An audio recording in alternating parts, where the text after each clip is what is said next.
Boa noite, pessoal, diretamente da Alemanha. Como estão vocês? Eu quero dizer para vocês que teremos daqui a pouquinho a presença da deputada alemã Beatrix von Storch e nós estaremos aí perguntando para ela questões que tangem o Brasil e a Alemanha. São questões muito que tocam bases, né? São perguntas que tocam bases com o Brasil e a Alemanha. Eu espero, ela vai entrar na live daqui a pouquinho, né? E nós teremos aí muitas perguntas interessantes. Eu gostaria já de pedir para que você compartilhe essa live aí, mande os aviõezinhos, tá? É muito importante essa live, ela é a figura política mais importante da Alemanha e uma das mais importantes da Europa. É uma figura conservadora, é uma política conservadora muito aguerrida no parlamento alemão. E eu teria o prazer de entrevistá-la, né? Existe uma ligação, né, entre nós, que é uma ligação de trabalho, né? Eu sou conservadora também, e eu estando na Alemanha, eu defendo também as bandeiras conservadoras e o partido da Beatrix nos representa. Então eu gostaria que vocês me ajudassem a dar as boas-vindas para a Beatrix. Eu vou falar com ela aqui rapidinho. Beatrix, I see that you are online, so it is fine. So I ask you to send the request, and as soon as I get your request, I get you in the live, ok? Então, pessoal, deixa eu falar um pouquinho da Beatrix antes dela entrar. Ela é de família nobre, né? Ela é advogada, mas ela também é de família nobre. Ela vem de uma linhagem de nobres da Alemanha, ela e o marido. E como eu falei, ela é uma figura, realmente, uma das políticas mais importantes conservadoras do cenário europeu.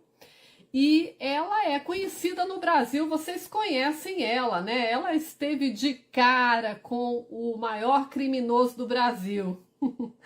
Ela é da Comissão Brasil-Alemanha, então ela conhece muito bem a política brasileira e ela é uma aliada do Brasil. Então, é isso, pessoal. É assim de uma grande responsabilidade, né? De estar entrevistando a Beatrix, e os temas que eu separei aqui são temas assim muito pertinentes também, né? São pertinentes à política local, mas também à política alemã, né? A política alemã, mas também a política brasileira, né? Ela tem acompanhado todos os últimos acontecimentos, né? E ela realmente ela não só luta, eu digo o seguinte, que ela não só luta a luta do Brasil, a luta da Alemanha, mas ela luta também pelas bandeiras conservadoras no mundo, né? Ela tem sido uma voz de justiça, né, conservadora no mundo. É isso. Beatrix, eu vou só falar com ela. Beatrix, if I see that you online, I ask you to kindly send me the request so I can bring you in this live. Então, deixa eu ver se ela já entrou aqui. Ok, ela está entrando com a gente. Ajudem a dar as boas-vindas à Beatrix.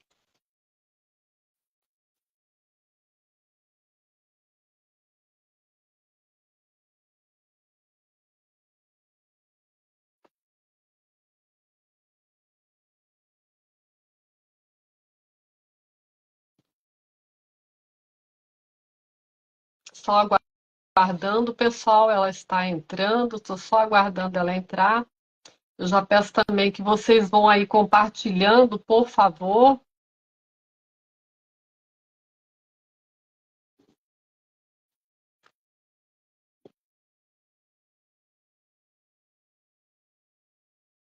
Eu espero que dê certo, né? Que nós não tenhamos nenhum problema técnico, né? É isso, pessoal.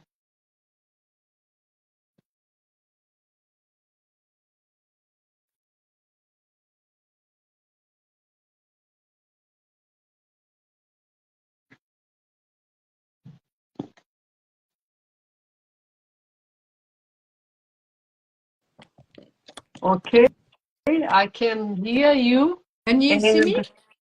No, I cannot see you, but can you see me? Yes, I can see you and I can hear you. Oh, fantástico. Pessoal, vocês podem ouvir e ver a Beatriz? Me diz aí se vocês estão escutando e estão vendo ela. I'm just checking with the audience whether everyone can see you. Vocês podem me dizer, pessoal, se vocês estão vendo a Beatrix, estão ouvindo a Beatrix? So, yeah, so I have, okay. Beatrix, good evening to you. In the name of all patriots, I thank you for accepting our invitation to do this live interview. You have the respect and appreciation of Brazilian patriots who sees you as an ally of Brazil. Well, thank you. Thanks a lot for having me. It's a pleasure. Thank you. It's a pleasure for us. Let's start with you, Beatrix. You are born Beatrix Amelie Erengard von Storch, Herzogin Oldenburg. Your husband Sven is also a noble from the family of Mecklenburg.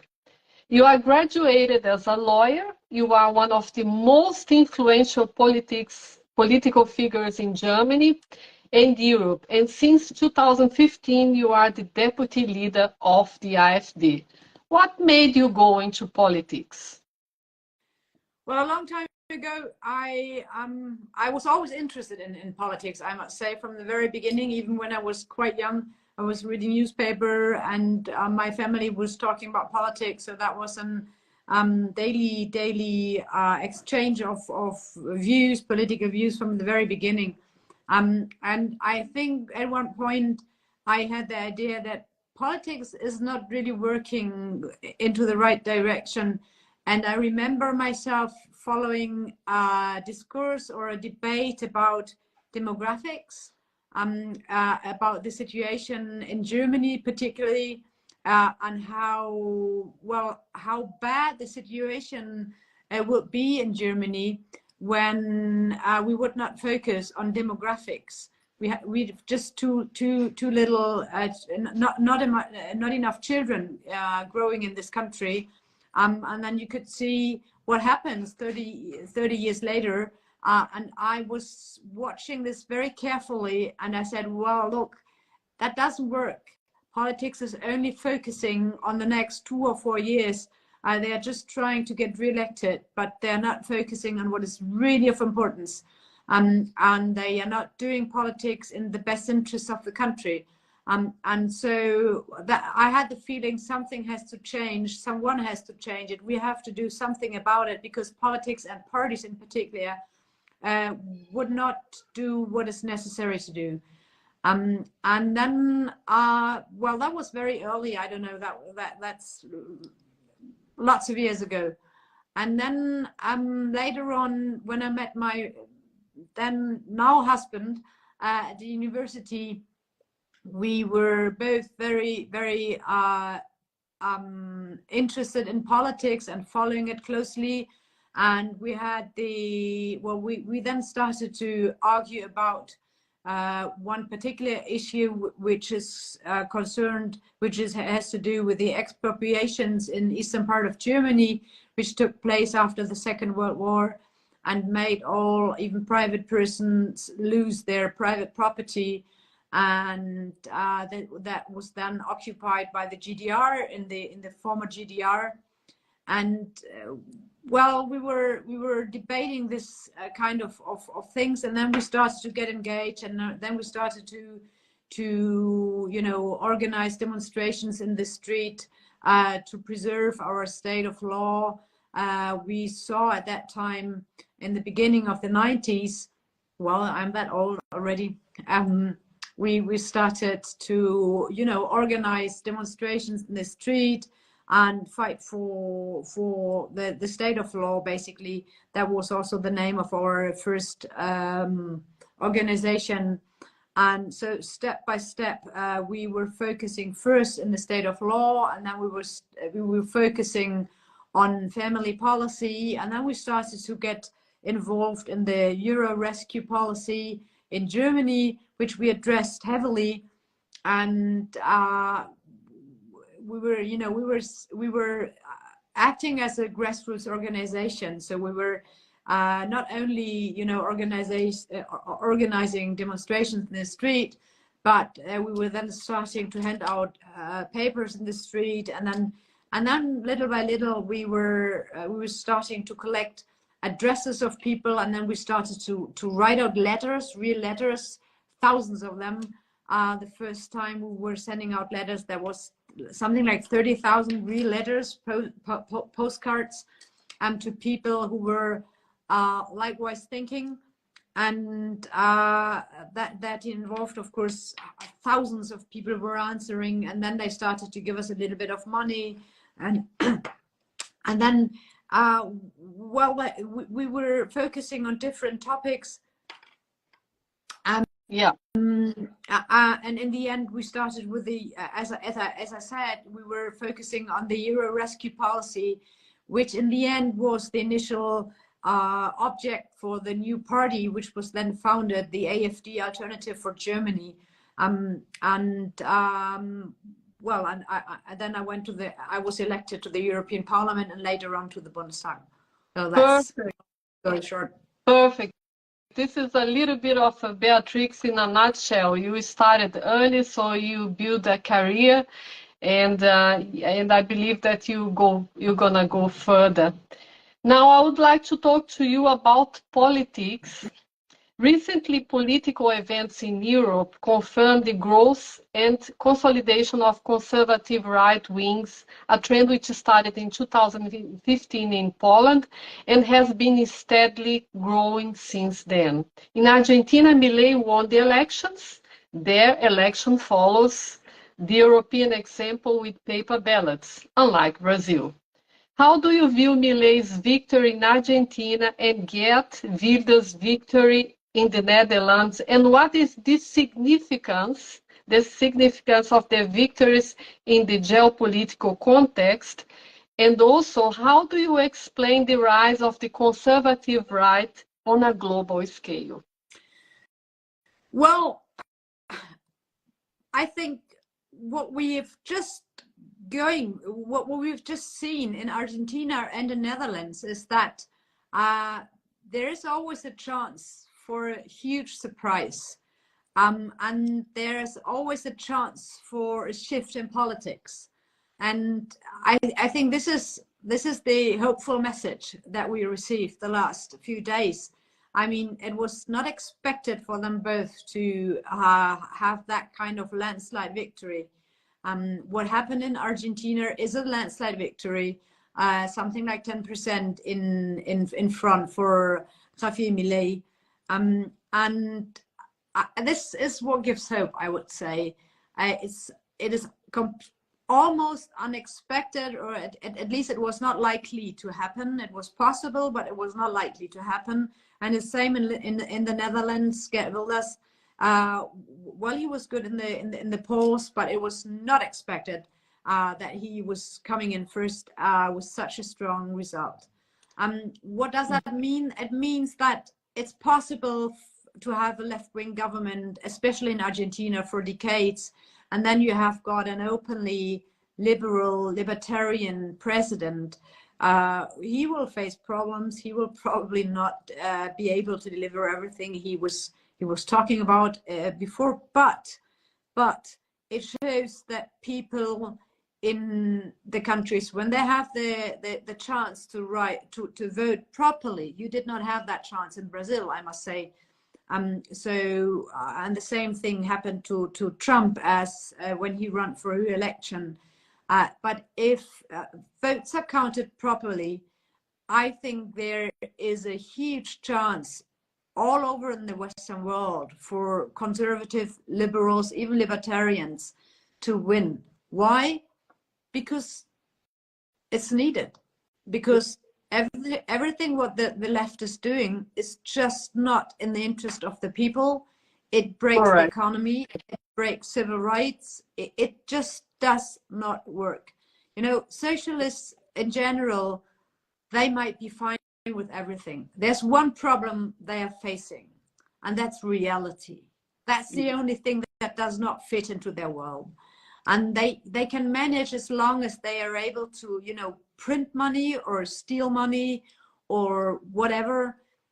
But if at one point in history that comes to an end, and we're facing the exact same thing in Germany at the very moment. I mean, it's just today that the German finance minister Lindner declared they run out of money. The Constitutional Court stopped their policy and said they have to come up with a new budget. And the only response they have is, okay, then we have to go even more into debt, even though this is against the Constitution, but there is no other way out. They are just running out, you know. I think that was Margaret Thatcher saying, you know, socialism is just facing the problem that one day you're running out of other people's money. And this is what's going on also in Germany, and we're really very interested in how that's going on. And but that's the same thing. In the end, if a country is run by socialists or communists or left-wing politicians with all these, you know, complete crazy political ideas, there is the moment will come that this does not function any longer. And I think this is what was going on in Argentina. Problems in Argentina and Netherlands are different. I mean, in Argentina it was more the economy. In Netherlands it was more migration. But still, there is a moment where people decide, okay, now we're gonna vote for someone who is blamed for being, you know, the worst thing in the world, right-wing extremist. I don't know what they call them. But people realize that they have got a better idea. At least they want to give them a chance to change politics to the right direction. Exactly, and that's what people are showing. People want to have a change. And I like how you said that the leftists, the socialists, they have problem to face reality. Let's talk about your party. We see that your party is growing in voter intention. Currently, you have 20%, which means that you surpassed the vote intentions from the SPD from Scholz. And the AfD is experiencing now a growth and success, occupying spaces in German politics, and recently you elected a mayor. Congratulations in Saxony-Anhalt. An article was published 2 days ago in the Frankfurt Rundschau with the following title. After election success in Hessen and Bavaria, half of Germany can imagine a government with the AfD. What are the chances of having AfD in the executive command of Germany? And when do you believe this would happen? It should happen rather early than late. We don't have much time to lose. To be honest, of course, that will not happen immediately. But we will not start with the gaining the executive in the federal state of Germany, but we will have very interesting elections next year in 3 regions: Thüringen, Sachsen, and Brandenburg. And it's very likely that we come in first, like Gerd Wilders, with something 30+%. And it will be very, very difficult for the others to form a government without our participation. So we will see what happens. And I mean, it's just in these days that it's not only the federal budget which just blow up, but also in the regions, because our constitutional court made a very good decision to stop the governments from spending money they don't have, to go even more into debts, and to try to cheat the people by, you know, coming up with all kinds of tricks to surpass the constitution. And now they realize that they're running out of money, and that will frustrate even more people. And then they will realize that everything what we said is true. You cannot, you cannot save the world. You cannot save the planet. You cannot save the climate. You cannot save all the migrants of the world, take them into your country, especially when it's so small like Germany, and then pay Bürgergeld. Has never happened that we're paying so much for people not working. Spend billions and billions and billions, and at the same time try to stop going further into debt. And this is forbidden by our constitution. And so the governments in the federal state of Germany and in the regions, they will face now reality, and they will have to tell the people that they have to basically adapt the program of the AfD. They have to do what we said the whole time: safe, protect the border, protect your country, stop changing our energy supply by leaving coal and nuclear power plants at the same time, and taking even more migrants. Now they are talking about that we want to take in refugees from Gaza. I mean, even the Egypt won't take in those people from Gaza. They are just crazy, and that might have an impact. That our polls and our numbers are still going up when it comes to the election next year in those regions.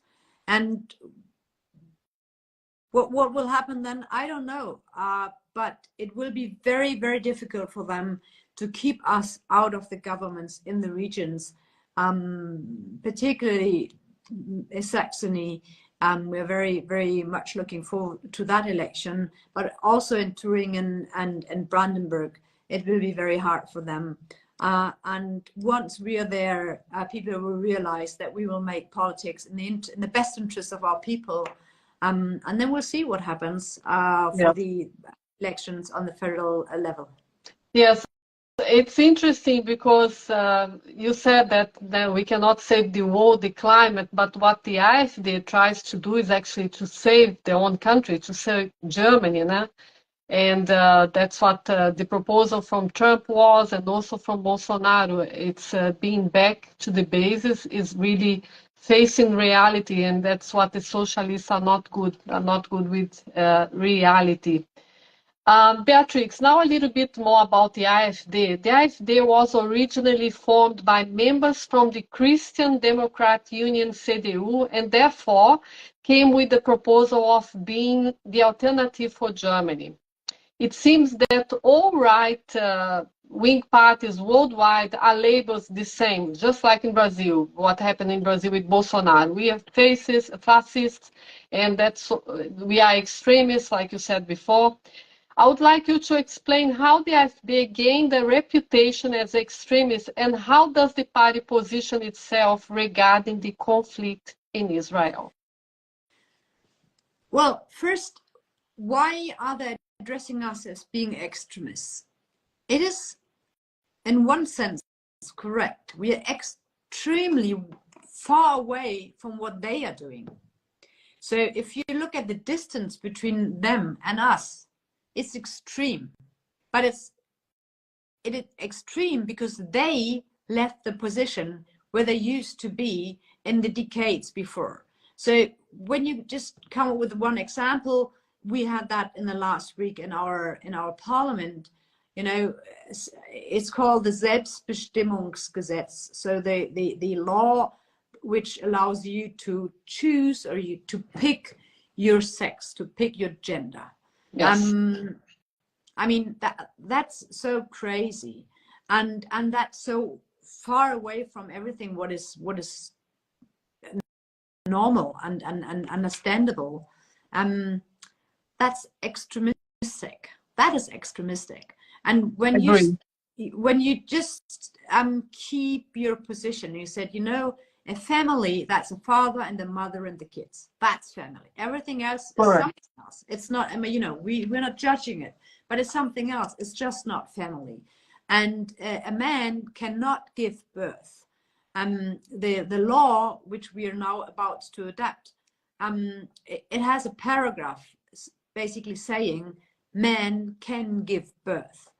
And it will fine everyone calling a man with 2,000 euros, 10,000 euros, up to 10,000 euros when you address a man as a man if he decides to be a woman.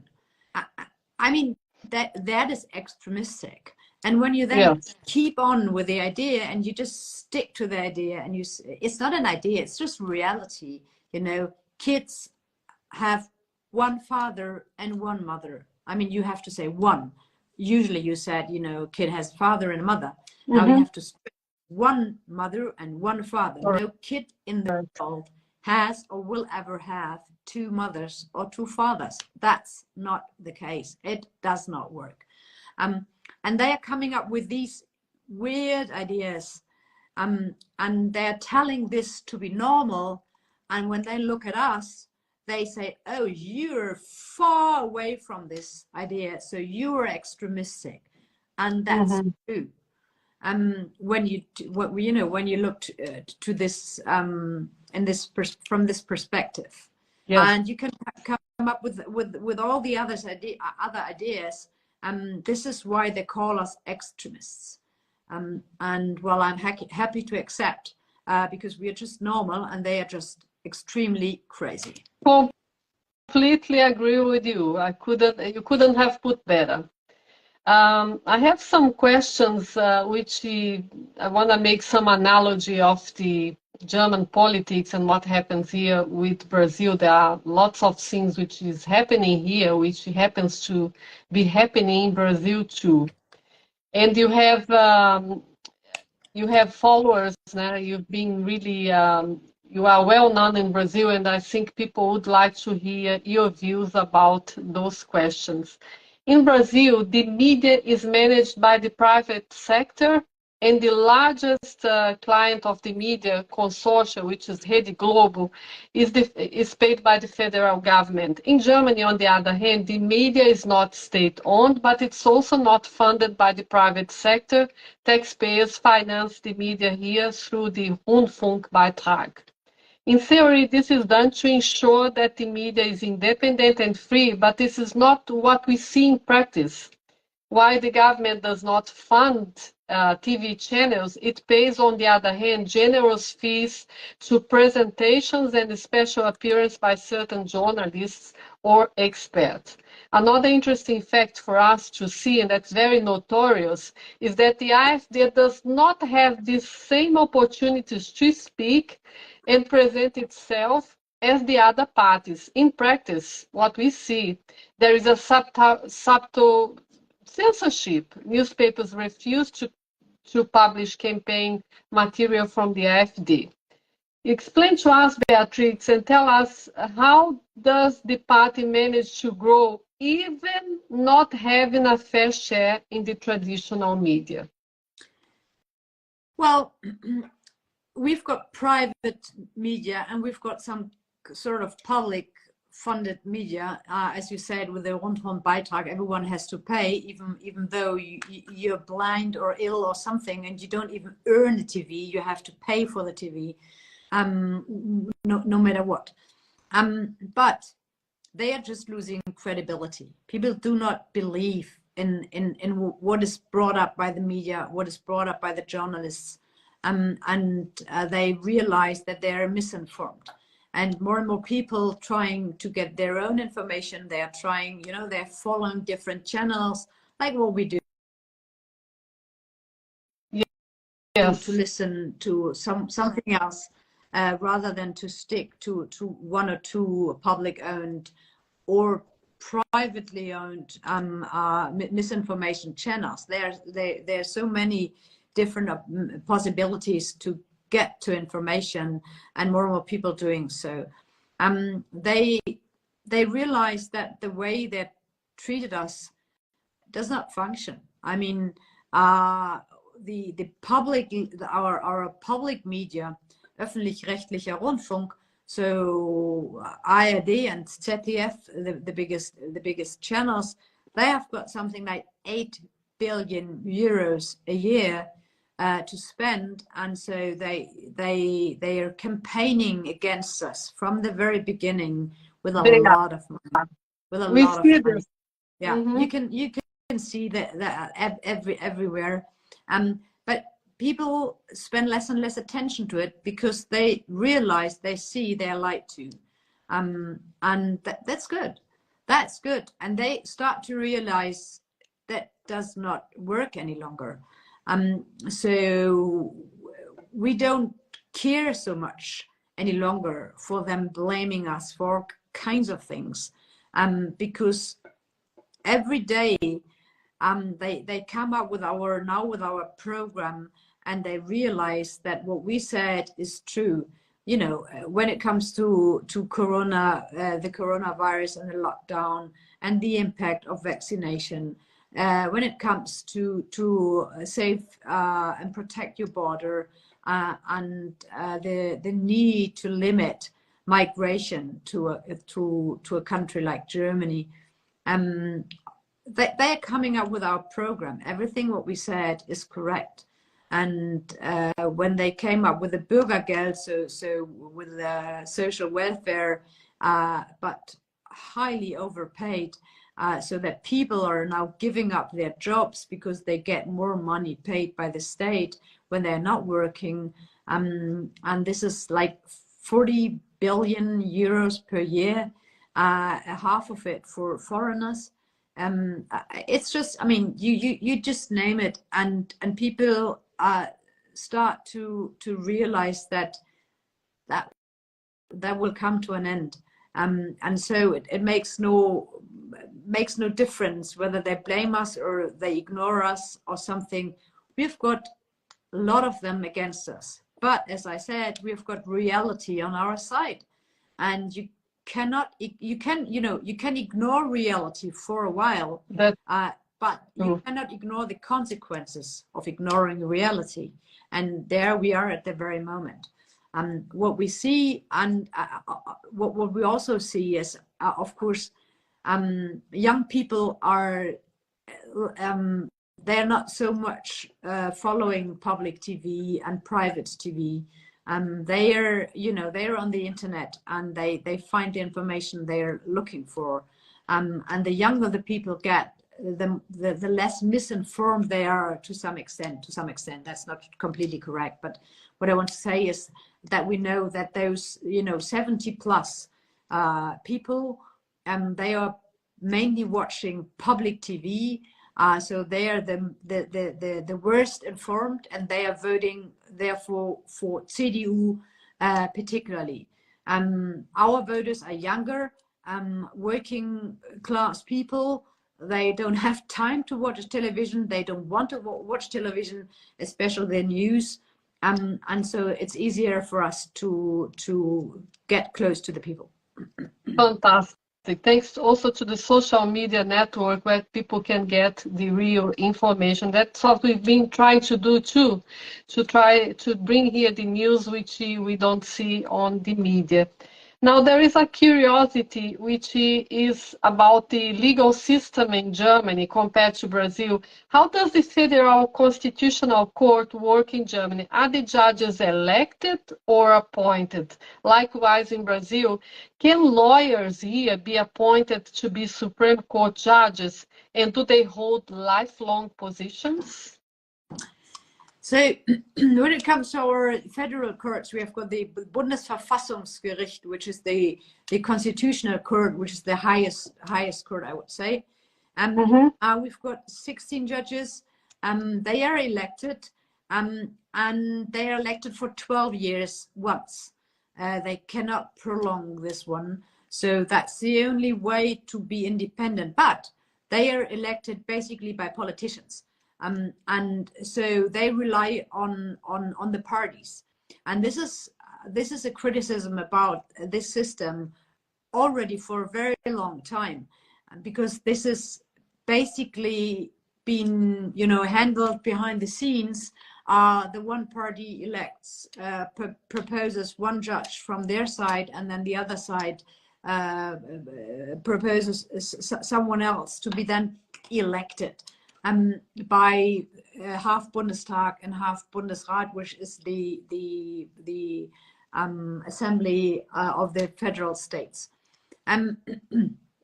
This is very, it's not very transparent. It's a lack of transparency, and this is criticized heavily for decades already. And well, we have got a highly political court system in Germany, and that's a problem. And this is what we see now. I would say problems in Germany, when we talk about Germany, it's not like, it's not like Alexander de Moraes, We don't have someone like Alexander de Moraes who's just, having his private police and going after everyone he does not like. It's not like that one. I mean, he really is, that's really an evil person. But our judges are not independent in that way. And this is what we see now, that the court decisions get more political from year to year. For example, our constitutional court ruled in 2022 that basically, we have got a constitution, and our first paragraph is the dignity of humans has to be saved, die Menschenwürde, and basically they now put up, they came up with something else, which is climate change. We have, first of all, we have to, save the planet, and we have to prevent the climate change from happening. That's our first duty. And they oblige the state to do whatever is impossible to do to save the planet. And that was really disastrous, this decision. But it shows that even our judges, they are in line with the main ideas of the politicians. And that should not be the case. That's really a danger for the state of law. And I think we've seen that in Brazil, where, I mean, Brazil really is crazy. I mean, what you have got as the Supreme Tribunal Federal, como se dice, STF, and someone as powerful and criminal as Alexander de Moraes, yeah, that's even worse. But if you have a lack of independent courts and court decisions, then state of law really gets into trouble. And this, we've seen that in the United States, we have seen that in Israel, and we can start seeing this also in Germany. And well, we have to address this problem. But it's already good that they're not for lifelong jobs, né? Because that's what we have in Brazil. They have lifelong jobs there. Only the Senate can take them out, and they don't do anything about it. But regarding, I know that you spoke a little bit about that, but I have a question here about the public, the administration of public funds. In Brazil, with Lula, a deficit of 79 billion reais was recorded compared to the same period last year with Bolsonaro in power, when we had a surplus of 120 billion reais, representing a deterioration of nearly 200 billion reais. In analogy, we see that in Germany, the current coalition government is on the verge of breaking apart due to the accounts and public expenses that were not authorized by the German federal constitution, like you said. In your view, why is the left politicians so incompetent in managing public finances? Well, because they are doing the wrong politics. They are not. They are trying to to empower the state. They do not trust in the people. They get involved in things they should leave to the people and to the market. They just always on the wrong track. This has been proven in history over and over again. So there's never been a socialist or a communist country which created wealth for the people and made it prosperous and was offering a good life for the people. That's impossible. And I think people start even to realize this one. And this is what is so very interesting about Argentina. I mean, I think we all look to Argentina and we hope that this president shows and proves that with less state and less involvement of the state in the public sphere, but also in the private lives of the people, that this is good for people's, not only freedom but also economic success. In Germany, we've got the public spending is basically half of every euro which is spent by the government. So that we're closer to a socialist economy than to a free market economy in Germany as well.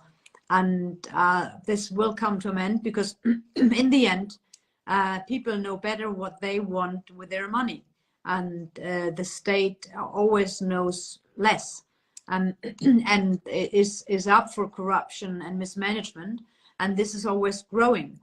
And the socialists will never learn. They try to organize people's life basically by taking their money, taxing whatever they can tax, and find new jobs and new ideas how they can spend the people's money.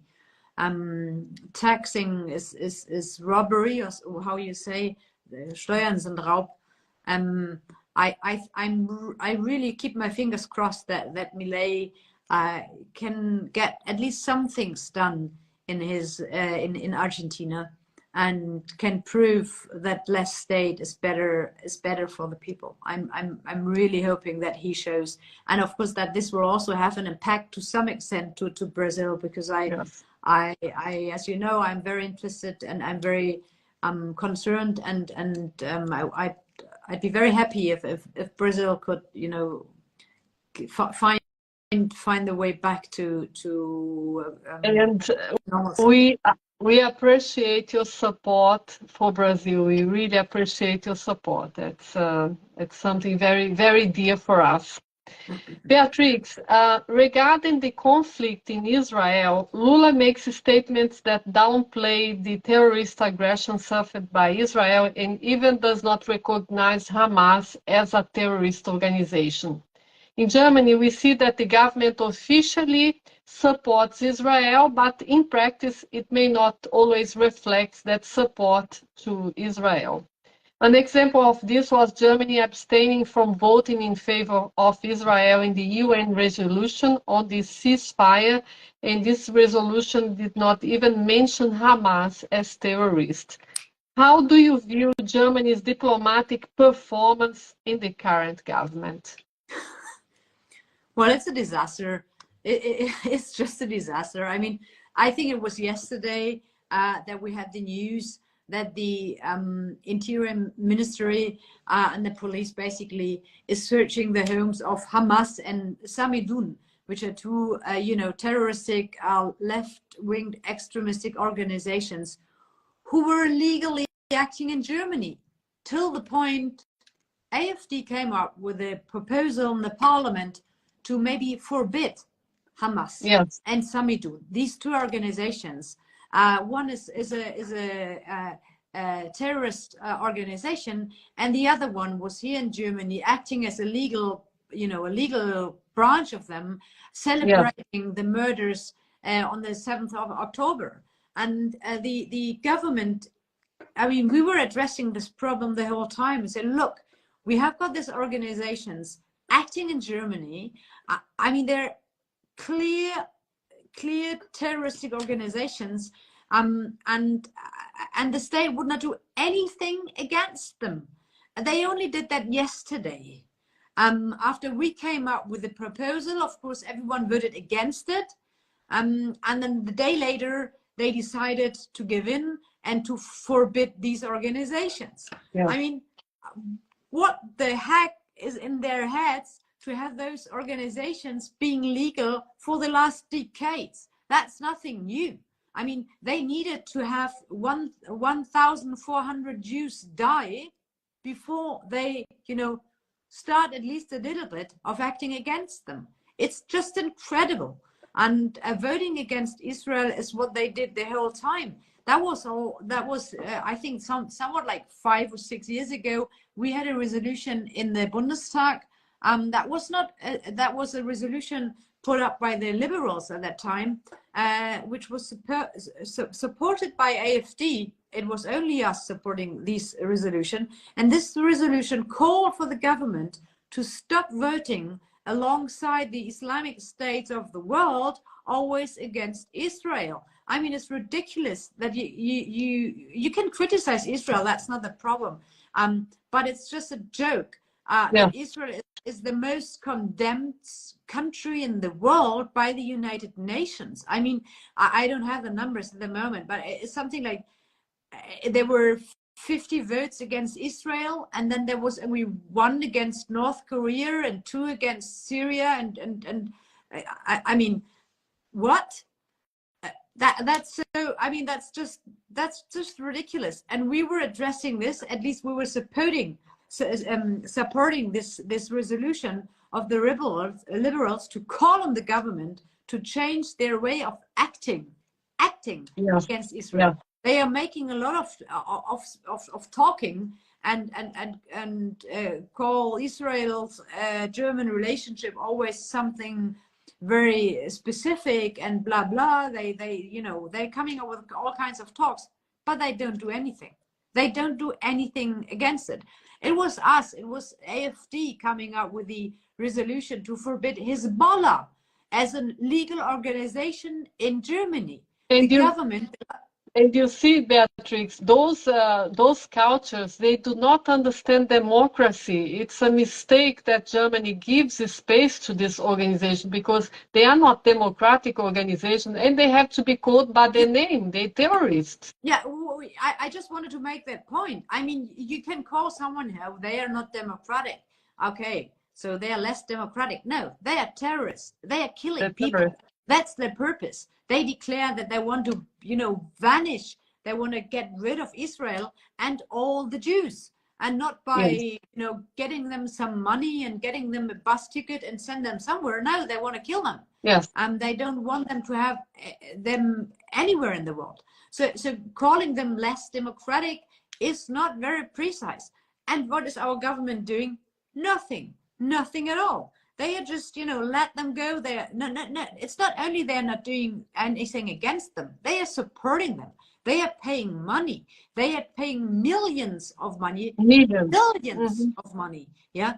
When it comes to UNRWA, which is the Palestinian United Nations refugee organization for Palestine, which is an extra one, and we're paying hundreds of millions of euros. I was the one a few years ago, I asked the government, how much are we paying for basically Hamas?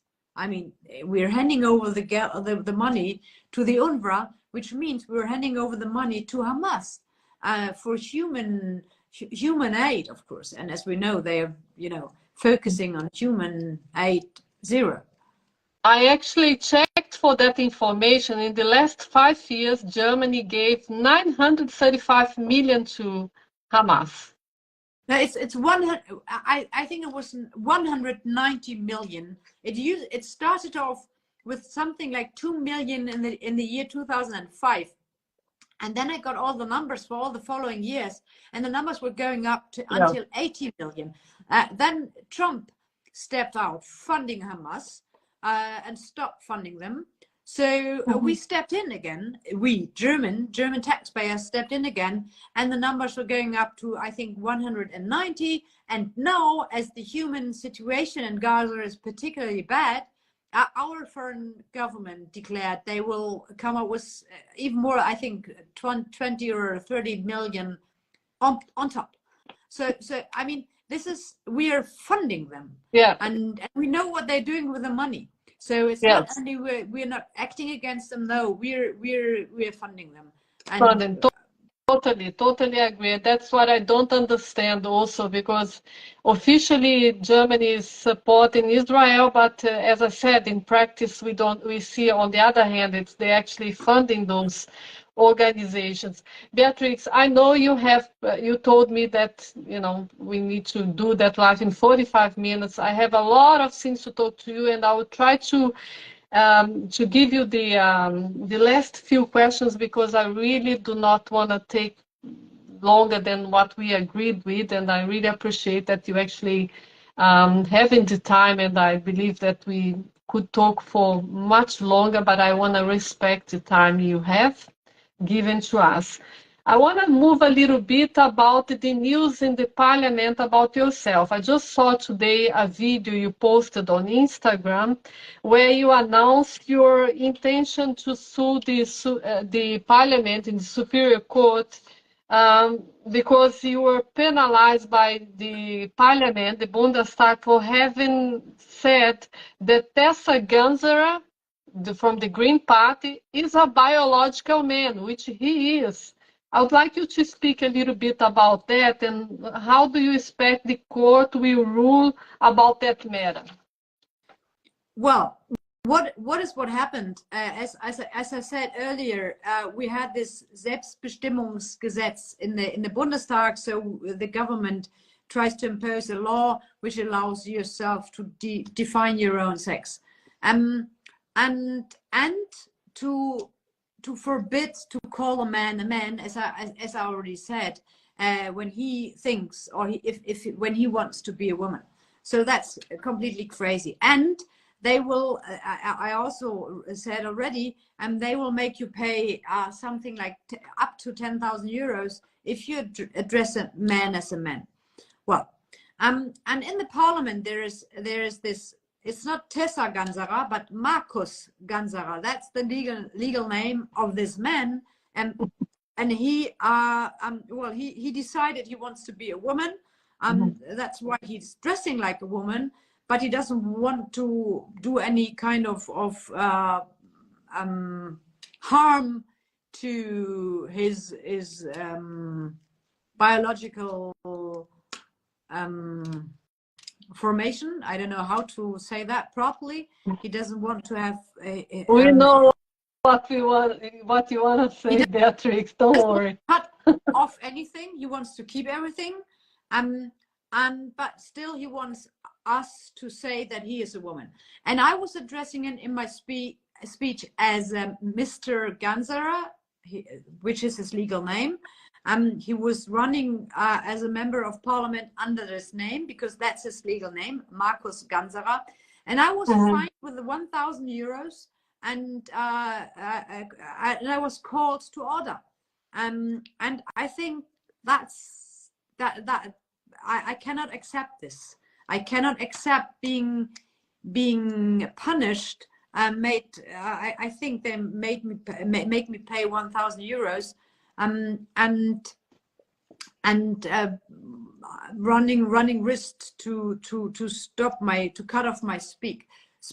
So they want to cut your speech. Hang on, they want to cut your speech. Your voice in the parliament. No. They didn't interrupt me, but the next time definitely they will. Definitely they will. And now I'm going to the Constitutional Court.